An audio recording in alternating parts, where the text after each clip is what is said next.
kuangusha hii swali. 44 minus 39. Hiyo ulikosea. 4 na 9 ni gani kubwa? Kama ndio first born, 4 ni mkubwa kuliko 9 na amemweta na miaka 5. Hapana, ni gani iko mingi?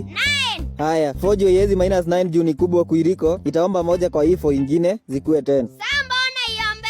Na kama itaki kuomba, na kama itaki ku minus 9? Hata nikwambie kitu Bob. Sema ikutoke. Usilete masheria zako hapa kwa hesabu. Tumia njia yenye unafunzwa na teacher. Sawa, na hiyo 4 ikiomba ikatae kupeana 1. Unaona hapo kwa amsa yangu, 4 ya kwanza ilinyima 4 ya pili 1. So ikabidi nimeimalizia hivyo iko. 4 haiyuko uhai. Lakini tishasi niliona kwa TV 4 ikidance. Wewe ni mchinga, stupid boy. Toka nje na hiyo kitabu yako. Takutetea kwa headmaster next time usome bure. Haya, good morning students. Leo tutasoma kuhusu salamu na msikize juu nitauliza maswali. Haya, mtu akikusalimia hujambo, unaamkua si jambo.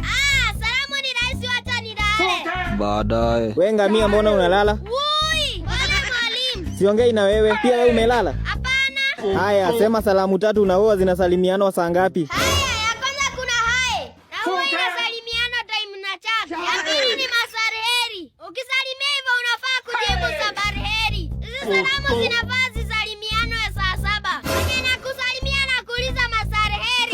Hiyo ni kama kuulizwa ni saa ngapi. Alafu wewe unajibu sabariheri. Ni saa 7. Salamu ya mwisho ni ile ya vita. Na hiyo ina masaa. Unaweza salimiwa anytime. Hapana, masariheri class. Heri. Wacha kujifanya ndama yenye meruka kichwa. Nonsense.